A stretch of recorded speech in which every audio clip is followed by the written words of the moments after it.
Hello friends, welcome back to beach vlog. మీరందరూ బీచ్కి ఎందుకు వెళ్తారు? నీళ్ళలో మునగడానికో, లేకపోతే ఎంజాయ్ చేయడానికో, లేకపోతే క్లైమేట్ని చిల్ అవ్వడానికో వెళ్తారు. మా వాళ్ళకి పిచ్చి పట్టిందన్నమాట. బిర్యానీ తినడానికి బీచ్ దాకా తీసుకుపోయారు. అంటే మా గూడూరు నుంచి ఒక 40 కిలోమీటర్లు. అబ్బాయిల గురించి తెలిసిందే కాబట్టి వీళ్ళు టీ కోసమే ఇన్ని కిలోమీటర్లు పోతే ఇంకా బిర్యానీ కోసం ఇంకెన్ని కిలోమీటర్లు పోతారా అనిపించింది. సైకో సాలేగాలు సార్ వీళ్ళందరూ. ఎందుకు పరిచయం అవుతారో తెలియదు, కానీ ఇదేం పిచ్చో ఇదేం వ్యాపారం అసలు అర్థమే కాదనమాట. మధ్యాహ్నం 12 గంటలకి ఎండలో బిర్యానీ తినడానికి 40 కిలోమీటర్లు బీచ్కి తీసుకుపోయారు. వీళ్ళని ఎలా కొట్టాలి సార్? సరే, ఇంకేం చేస్తాం, స్నేహం చేసిన తర్వాత అవన్నీ ఎట్టైనా భరించాల్సి వస్తుంది అనమాట. ఇంకా పోతూ ఉంటే మాకు హనుమంతుడి దారిలో కనిపిస్తే ఆయన కాసేపు దండం పెట్టుకొని ఈ ఎండలో గ్లామర్ అంతా పోకుండా ఉండాలని కోరుకొని అక్కడి నుంచి అయితే ఇంకా స్టార్ట్ అయిపోయాం. మాకు బీచ్ చాలా దగ్గర, ఒక 36 to 40 కిలోమీటర్సే ఉంటుంది. వెళ్ళే దారి మాత్రం మొత్తం ఫారెన్ ఫీల్ వస్తుంది అన్నమాట. కాలిఫోర్నియా ఉంటుంది కదా, ఆ రేంజ్లో అట్లా ఉంటుంది. అవుట్ సైడ్ స్ట్రక్చర్ అంతా వాటర్తో నిండిపోయి సీనరీ, మీరు ఫోటోషూట్స్ లేకపోతే వీడియోస్ అలాంటివి, షార్ట్ ఫిలిమ్స్ అలాంటివి ఏం తీసుకోవాలనుకున్నా ఇక్కడికి వచ్చి తీసుకోవచ్చు. ఎందుకంటే అంత క్లీన్గా అంత నీట్గా కూడా ఉంటుంది అవుట్ సైడ్ అంతా శాండ్తో. ఇంతకీ ఏ బీచ్కి వెళ్తామో చెప్పలేదు కదా, శ్రీనివాస సత్రం బీచ్ అనమాట. ఒకప్పుడైతే అసలు ఎవ్వరు ఉండేవాళ్ళు కాదు, ఇప్పుడు కొంచెం డెవలప్ అవుతుంది. ఇప్పుడు లోపలికి వెళ్ళినా కూడా ఒక్క షాప్ కూడా ఉండదు. వాటర్ బాటిల్స్ కానీ, స్నాక్స్ కానీ, ఫుడ్ ఐటమ్స్ కానీ ఎలాంటివి కావాలన్నా మీరు బయట నుంచి తీసుకెళ్లాల్సిందే తప్ప ఇక్కడైతే ఒక్కటి కూడా దొరకదు. ఎందుకంటే ఇంకా అంతగా డెవలప్ అవ్వలేదు. కాకపోతే వాటర్ క్వాలిటీ, క్లీన్లీనెస్ మాత్రం చాలా అంటే చాలా బాగుంటుంది. ఎందుకంటే ఎవరు రారు కాబట్టి అందుకే అంత ప్యూర్గా ఉన్నట్టు అనిపిస్తుంది అనమాట.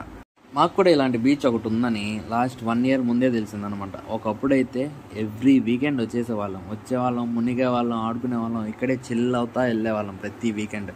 కానీ ఇప్పుడు మాత్రం ఎప్పుడో సంవత్సరానికి ఒక్కసారైనా సరే వీళ్ళని ఎందుకు కలిసామరా బాబు అనిపిస్తుంది. మధ్యాహ్నం 12 గంటలకి ఎవరైనా బిర్యానీ తినడానికి బీచ్కి వెళ్తారు భయ్యా. అందుకే సార్ దాన్ని పిచ్చి అంటారు. ఒక్కొక్కరు ఒక్కొక్క రకం కమల్ హాసన్లో ఉంటారనమాట ఒక్కొక్కరు. ఇంక ఎలాగోలా వాళ్ళని తిట్టుకుంటూ బీచ్కి అయితే రీచ్ అయిపోయాం. బీచ్కి ఎంటర్ అవుతూ ఉంటే ఫీల్ మాత్రం వేరేగా ఉంటుంది. ఆ కూల్గా ఉంటుంది, మళ్ళీ ఎండ వస్తుంటుంది, క్లైమేట్ వేరియేషన్స్ చాలా ఉంటాయి అన్నమాట. కానీ బీచ్కి 2-3 months కానీ 4 months కానీ అట్లీస్ట్ వన్స్ వస్తే ఆ ఫీలే వేరే ఉంటుంది. ప్రతిరోజు వచ్చారనుకోండి పోతారు. అందుకే ఎప్పుడైనా ఒకసారి వస్తామంటే ఆ మూమెంట్స్ చాలా బాగుంటాయి అన్నమాట. వీళ్ళే మా దండుపాలెం బ్యాచ్. ఒక్కొక్కరు కమల్ హాసన్స్ అనమాట. ఒక్కొక్కరు 26-27 years వచ్చినా కూడా ఇంకా చిన్నపిల్లల చేష్టలే చేస్తుంటారు. ఈ బిర్యానీ తినడం కోసం ఒక 40 కిలోమీటర్లు నన్ను తీసుకొచ్చారనమాట. అదేదో అక్కడ తినేసి ఆఫ్టర్నూన్ అక్కడే నిద్రపోయింది, ఎంత ప్రశాంతంగా ఉండేదా. అయినా ప్రశాంతంగా ఉంచే వాళ్ళ స్నేహితులని ఎందుకంటారులే కానివ్వండి. కానీ అక్కడ కూర్చొని బిర్యానీ తింటా ఉంటే బయట ఉన్న క్లైమేట్కి అబ్బా పోనీలే, ఎంత తిట్టుకున్నా మంచి ప్లేస్కే వచ్చాము, చాలా ఫీల్ గుడ్ ప్లేస్తో ఉన్నాము, వీకెండ్ చాలా మస్తు చిల్ అవ్వచ్చు అని మాత్రం అనుకున్నాం. మీకు ఏమైనా పెళ్లి సంబంధాలు ఏమైనా ఉంటే చూడండి. మా వాళ్ళకి ఒకడు డాక్టరు, ఒకడు కరెంట్ ఆఫీస్. మీకు కావాలంటే చెప్పండి, ఇప్పటికిప్పుడే సంబంధాలు ఇచ్చి రేపటికల్లా పెళ్లి చేసేస్తాం. అలా ఫుల్గా బిర్యానీ అయితే తినేసి నీళ్ళలో మునుగుతారేమో అనుకున్నా.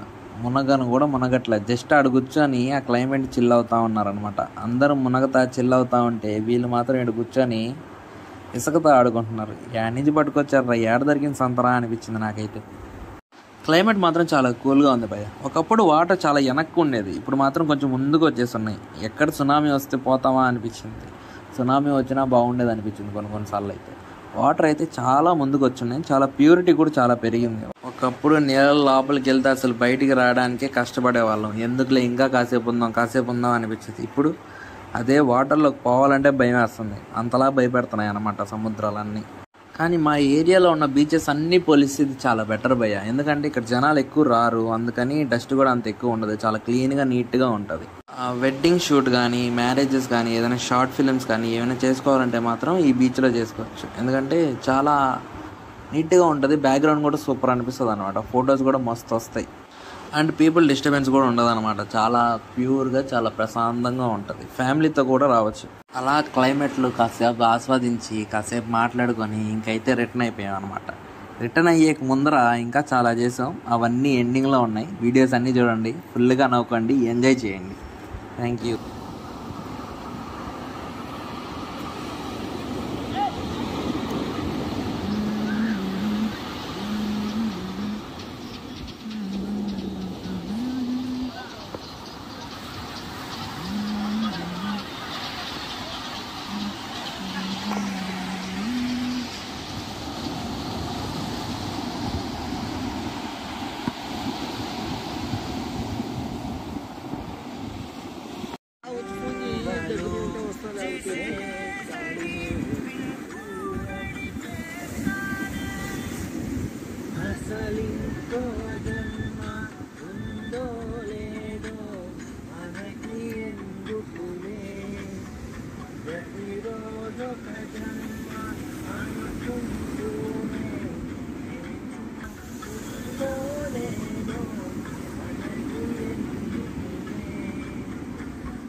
చాలు కదా అందుకే కన్న ముందు నువ్వు లేని నిమిషమైన మన మధ్యకి దూరే గాలికి కూడా అల్లరి చూస్తే నిద్ర పైన నిద్ర పడుతుంది.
ఆశలని చల్లి వెళ్ళా నిన్ను దాటి పోతూ ఉంటే వీచే గాలి వీసలు మారు ఆగట్టు నీవంటే నా కాలే ఆగేనే నీ తలలో పూలన్నీ వసిపాడవయేనాడు కవిలింతే కోరలేదు కోరితే కవిలి కాదు నా జీవన సర్వం నీకోనే నన్ను తలచే నిమిషం ఇది ఏనే నువ్వు లేవు లేవు అనకంటే నా హృదయం తట్టుకోలేదే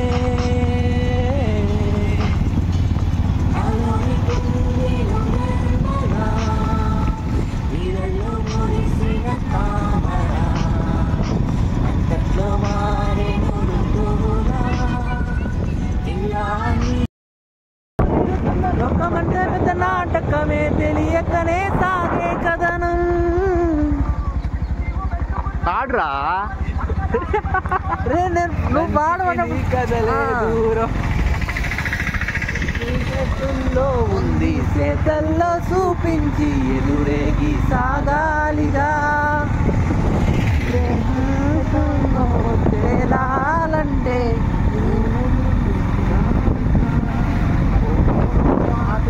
కోటు ఉండే మాటల్లోనా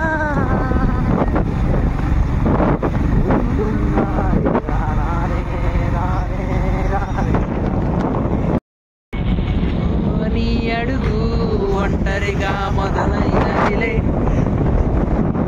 మార్గములో నేను పాడాలరా చీకటిలో నిజిరాతిలో నీ నీడ కూడా నీవు వదలనులే నీ వారు వనువారెవరు మంచిదిలే చివరకు నీతో చివరకు నీతో నువ్వే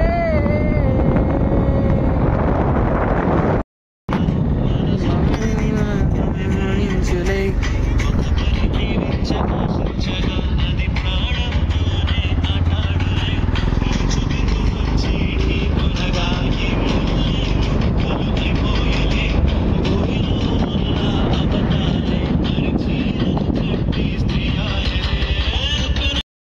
అడవిలో కాచే వెన్నెల అనుభవించేదెవ్వడులే కన్నుల అనుమతి పొంది ప్రేమ చెంతకు చేరునులే దూరాల కనబడు వెలుగు దారికే చెందదులే తెలియవులే కన్నెల మనసులు ఎరగవులే ఒకవైపు చూసి మరువైపు దాచగా అద్దాల మనసు కాదులే చేతులు సంద్రాన్ని మూయలేవులే ఇది అద్దాల మనసు కాదులే చేతులు సంద్రాన్ని మూయలేవులే గాలి వీచి ఆకురాలిన కొమ్మ గురుతులు చెరగవులే రెప్పలన్నీ ఉన్నదాని మనసు మాత్రం మారదులే ఒక పరిమగువ చూడగనే అనంటు లేదు కదా అన్నీరు దాటుకున్న సాగిపోక తప్పదుగా